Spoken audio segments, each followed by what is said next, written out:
Hello everyone, હું માનસી પટેલ આપની YouTube ચેનલમાં આપનું હાર્દિક સ્વાગત કરું છું। જો તમે 327 નંબરની એડવર્ટાઇઝમેન્ટ નંબર એટલે કે લેબ આસિસ્ટન્ટ અથવા તો 433 નંબરની એડવર્ટાઇઝમેન્ટ નંબર એટલે કે એક્સરે આસિસ્ટન્ટની તૈયારી કરી રહ્યા હો અને એમાં પણ રસાયણ વિજ્ઞાન વિષયને જો તમારે સમજવો હોય તો એના માટે આપને જુદા જુદા વિડીયો બનાવવાનું ચાલુ કર્યું છે। તો એના માટે તમે નીચે WhatsApp group, WhatsApp link, Telegram માટેની લિંક આપેલી છે, તો એમાં જોઈન થઈ જાઓ તો આવા જ વિડીયો તમને મળતા રહે। આજના ટોપિકમાં આપણે જોઈશું દ્રાવણ। આની આગળનો જે વિડીયો હતો એમાં દ્રાવણ શું છે અને એના પ્રકાર શું છે એની વાત કરીએ આપણે। આજના વિડીયોમાં આપણે સાંદ્રતા વિશે ની વાત કરવાના છે। તો સૌથી પહેલા સાંદ્રતા એટલે કે કોન્સન્ટ્રેશન એટલે શું?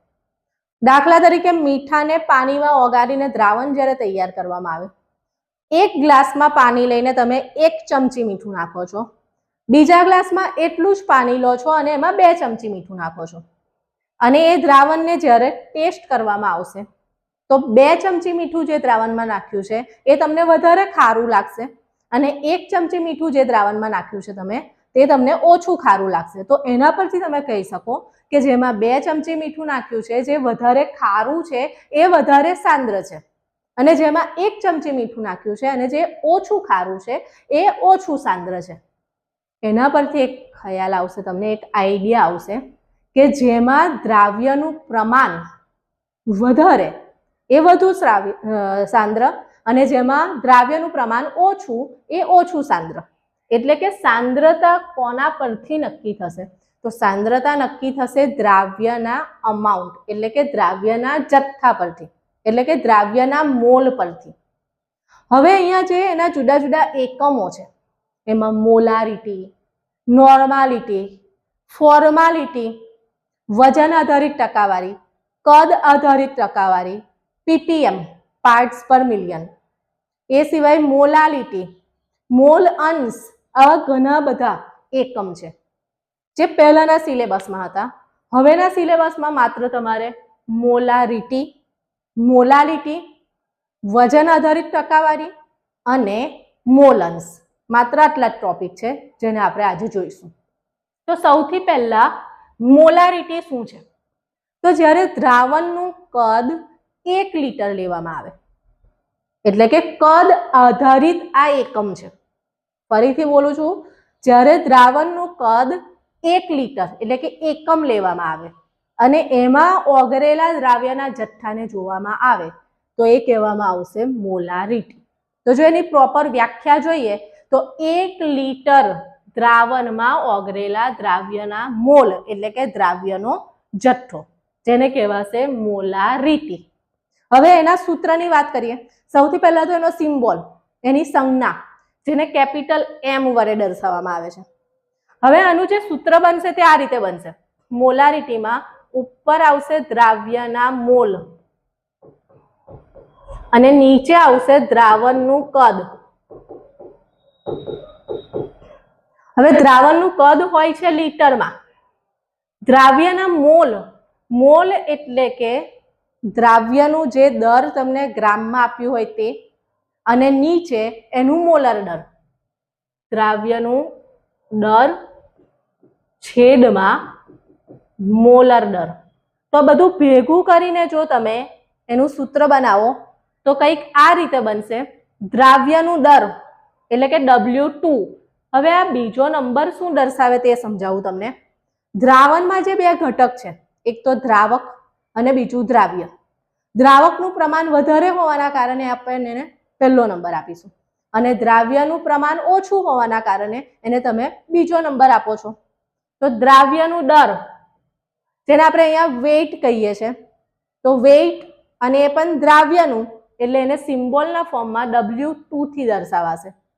નીચે એનું મોલર દર, મોલર દર એટલે કે મોલેક્યુલર માસ એટલે એનો સિમ્બોલ કેપિટલ M છે।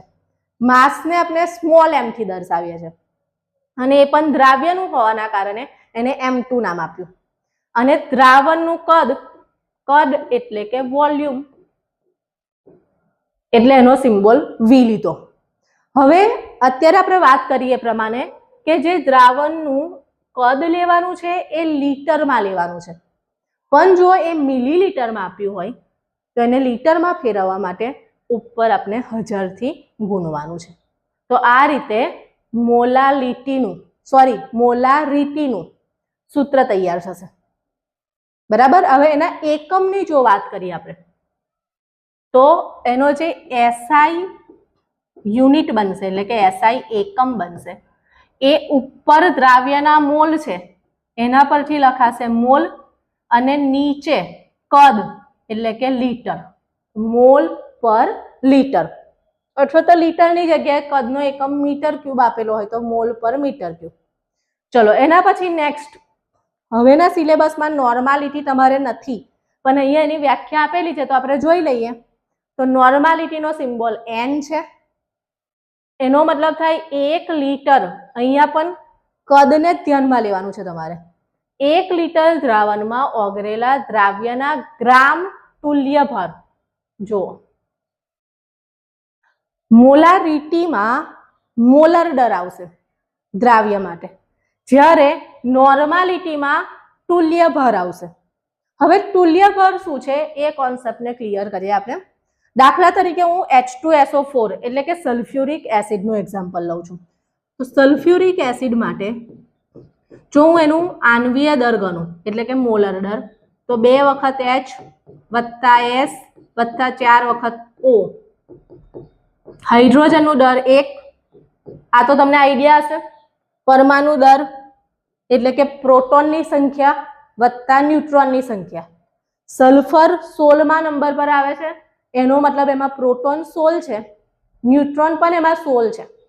તો 16 પ્લસ 16 એટલે 32. એ જ રીતે ઓક્સિજનનું દર છે 16. તો આ બધાનો સરવાળો કરતા તમને મળશે 98 ગ્રામ પર મોલ. આ આણ્વીય દર એટલે કે મોલર દરનો એકમ છે, ગ્રામ પર મોલ. હવે આપણે તુલ્ય ભારની વાત કરીએ તો તમને આ જે પણ આણ્વીય દર મળ્યું એને તમારે આની જે પણ વેલેન્સી આવે, દાખલા તરીકે આનું સ્પ્લિટિંગ કરો તમે, એને છૂટું પાડો તો આ રીતે લખાશે 2 વખત H પ્લસ વત્તા SO4 2 માઇનસ. મતલબ કેટલા H પ્લસ અહીંયા મુક્ત થાય છે? 2 H પ્લસ મુક્ત થાય છે. તો 98 ને તમારે 2 થી ભાગી કરવાનું તો 49 આન્સર આવશે. તો નોર્માલિટીમાં અહીંયા મોલારિટીમાં તમે જે નીચે દ્રાવ્યનું આણ્વીય દર એટલે કે મોલર દર લો છો એની જગ્યાએ તમારે તુલ્ય ભાર લેવાનો છે. એના પછી નેક્સ્ટ એકમ છે કદથી ટકાવારી એટલે કે પર્સન્ટેજ V/V. આનું સૂત્ર કઈ રીતે બનશે?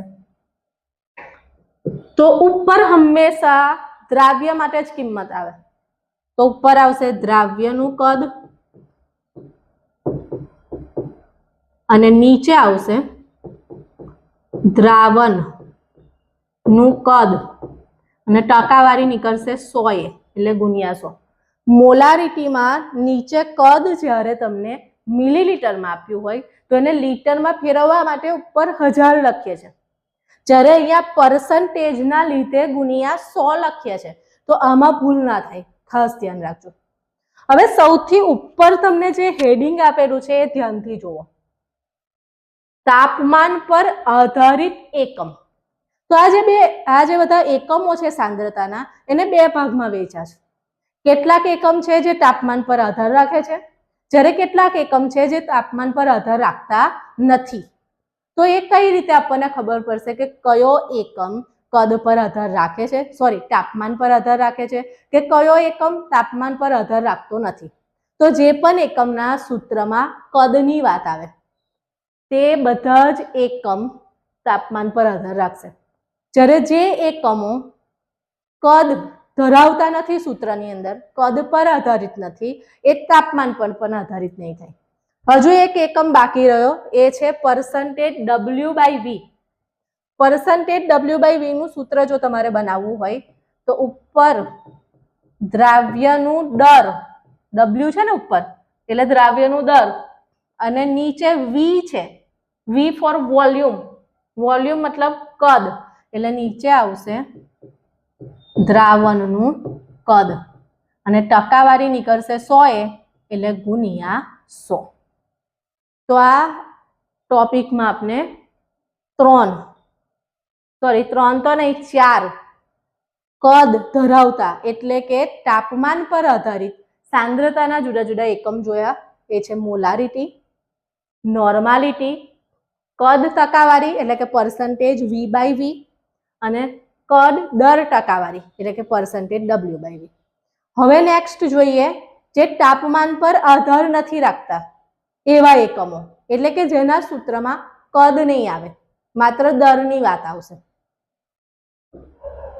તો તાપમાનથી સ્વતંત્ર એકમ એટલે કે દર ધરાવતા, તો એમાં પહેલું જોવાનું છે મોલાલિટી. ધ્યાનથી સાંભળજો.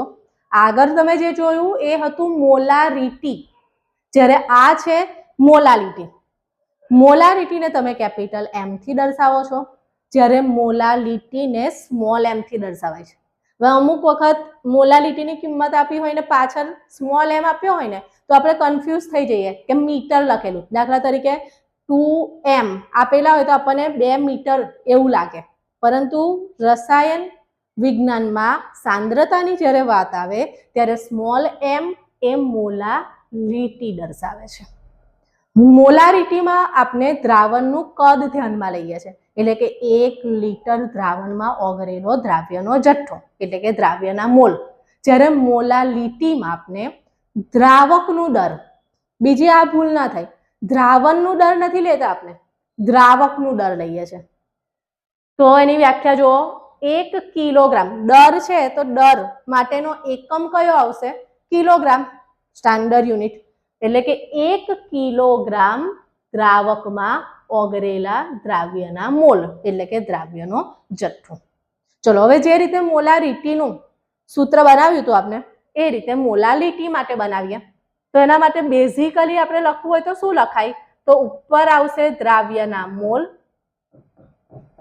અને નીચે આવશે દ્રાવક, દ્રાવણ નહીં, દ્રાવકનું દર. હવે જે રીતે દ્રાવણનું કદ લીટરમાં લેતા હતા અને જો મિલીલીટરમાં આપ્યું હોય તો એને લીટરમાં ફેરવવા આપણે ઉપર 1000 લખીએ છીએ. સેમ એવું અહીંયા દ્રાવકનું જે દર છે એ તમારે એનો જે સ્ટાન્ડર્ડ યુનિટ છે કિલોગ્રામ એમાં લેવાનું છે, અને જો એ ગ્રામમાં આપ્યું હોય તો એને કિલોગ્રામમાં ફેરવવા માટે ઉપર 1000 લઈશું. બીજી વસ્તુ, હમણાં મેં તમને આ નંબરની વાત કરી કે દ્રાવક માટે કશી પણ વસ્તુ તમને આપેલી છે તો એને તમે પહેલો નંબર આપશો અને દ્રાવ્ય માટે છે તો એને બીજો નંબર. ઉપર દ્રાવ્યના મોલ એને છૂટું પાડશો તો શું લખાશે? તો દ્રાવ્યનું દર જેને વેઇટ અહીંયા W થી દર્શાવો છો, દ્રાવ્ય એટલે બીજો નંબર એટલે W2, નીચે એનું આણ્વીય દર એટલે M2. આ કિંમત આમાં મૂકી દો એટલે W2 ના છેદમાં M2. અને નીચે દ્રાવકનું દર, ફરીથી દરની વાત આવી એટલે વેઇટ એટલે W, દ્રાવક એટલે પહેલો નંબર એટલે લખીશું W1. અને જો ગ્રામમાં હોય તો ઉપર લેવાના છે 1000. દ્રાવ્યનું દર હંમેશા ગ્રામમાં જ લેવાનું છે, પણ દ્રાવકનું દર તમે જે લો છો એ લેવાનું હોય છે કિલોગ્રામમાં, અને જો એ ગ્રામમાં આપ્યું હોય તો એને કિલોગ્રામમાં ફેરવવા માટે ઉપર 1000 લેવાના છે. હવે આના SI એકમની વાત કરીએ તો આમ તો સ્મોલ m થી પણ તમે દર્શાવી શકો એને, અથવા તો ઉપર આવશે મોલ અને નીચે આવશે કિલોગ્રામ. ચલો એના પછી બીજું છે મોલ અંશ.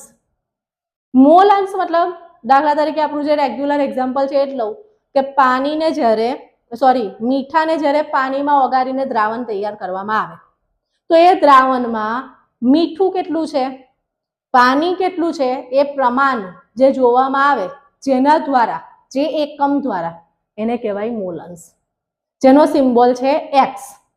બરાબર. હવે દાખલા તરીકે તમારે મીઠા માટે મોલ અંશ જોઈએ છે તો મીઠાના જે મોલ છે એને ઉપર લો અને નીચે કુલ એટલે કે ટોટલ મોલ લેવાના છે, એટલે કે મીઠાના મોલ પ્લસ પાણીના મોલ.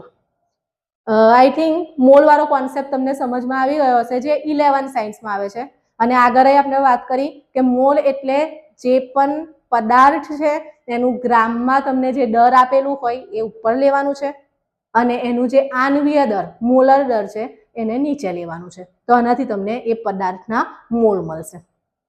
તો ચલો મોલ અંશ માટે જો હું સૂત્ર બનાવું તો દાખલા તરીકે A અને B આવા બે પદાર્થને મિશ્ર કરીને એક દ્રાવણ તૈયાર કરેલું છે. તો A ના મોલને હું Na કહી દઉં અને B ના મોલને હું Nb કહી દઉં. હવે જો મારે A ના મોલ અંશ શોધવા છે તો એને હું દર્શાવીશ XA દ્વારા. તો મોલ અંશ માટે જેના પણ મોલ અંશ શોધો છો એના મોલ ઉપર લખો અને કુલ મોલ નીચે લખવાનું છે. ચલો સેમ એવું બી ઘટક માટે જો મોલ અંશ શોધવા હોય તો એને નામ આપીશું XB. તો એના મોલ આવશે ઉપર બી ના અને કુલ મોલ નીચે લખવાના છે. ઓકે. આવા ગમે તેટલા ઘટકને કોઈ દ્રાવકમાં ઓગાળીને દ્રાવણ તૈયાર કરવામાં આવે. આ બાઇનરી સોલ્યુશન એટલે કે દ્વિઅંગી દ્રાવણની વાત કરી જેમાં દ્રાવ્ય પણ એક છે દ્રાવક પણ એક છે. પણ આવા બહુ બધા ઘટકોને ઓગાળીને કોઈ દ્રાવણ તૈયાર કરવામાં આવે તો એ બધા જ ઘટકોના મોલ અંશનો સરવાળો ગમે તેટલા ઘટક હોય પણ એ બધાના મોલ અંશનો સરવાળો હંમેશા એક જ થશે. એનો મતલબ કે તમે જ્યારે મોલ અંશની ગણતરી કરો છો તો તમારો જવાબ હંમેશા 0 સમથિંગ માઇનસમાં નહીં આવે કે 1 કરતા મોટો નહીં આવે, 0 અને 1 ની વચ્ચે જ આવશે. એટલે તમે આવું પણ લખી શકો કે x ની જે કિંમત છે એ 0 કરતા મોટી હશે અને 1 કરતા નાની હશે. એટલે કે 0 અને 1 ની વચ્ચે હશે. ચલો એના પછી દર ટકાવારી એટલે કે પર્સન્ટેજ W/W. તો એનું જો સૂત્ર બનાવીએ આપણે તો ઉપર આવશે દ્રાવ્યનું દર કારણ કે W લખ્યું છે ઉપર એટલે અને નીચે આવશે દ્રાવણનું દર અને ટકા માટે લખવાના છે ગુણ્યા 100. તો ખાલી મોલાર લીટીના સૂત્રમાં નીચે દ્રાવકની વાત આવે છે નહીં તો બાકીના બધા જ સૂત્રમાં તમે જોયું હશે કે નીચે આપણે દ્રાવણ વિશે જ લખીએ છીએ કાં તો દ્રાવણનું કદ હોય અથવા તો દ્રાવણનું દર હોય. એ સિવાય બીજો છે ppm પાર્ટ્સ પર મિલિયન. હવે ખરેખર આ જે પાર્ટ્સ પર મિલિયન એકમ છે ને એ તાપમાન પર આધારિત એકમમાં આવશે. કઈ રીતે? જ્યારે દ્રાવણનું કદ લીટરમાં હોય, દ્રાવણનું કદ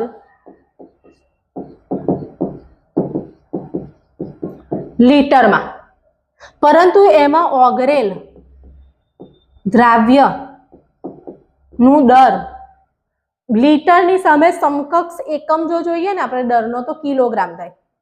પણ કિલોગ્રામમાં તો ના હોય દર, ગ્રામમાં પણ ના હોય અને મિલીગ્રામમાં હોય. એનો મતલબ બહુ ઓછા પ્રમાણમાં દ્રાવ્ય ઓગળેલો હોય. તો એ ટાઈમે આપણે સાંદ્રતાનો જે એકમ યુઝ કરીએ છીએ એ છે ppm પાર્ટ્સ પર મિલિયન. તો તમે જોઈ શકો છો કે એમાં કદની વાત આવે છે એટલા માટે આ પર્સન્ટેજ W/V જ છે.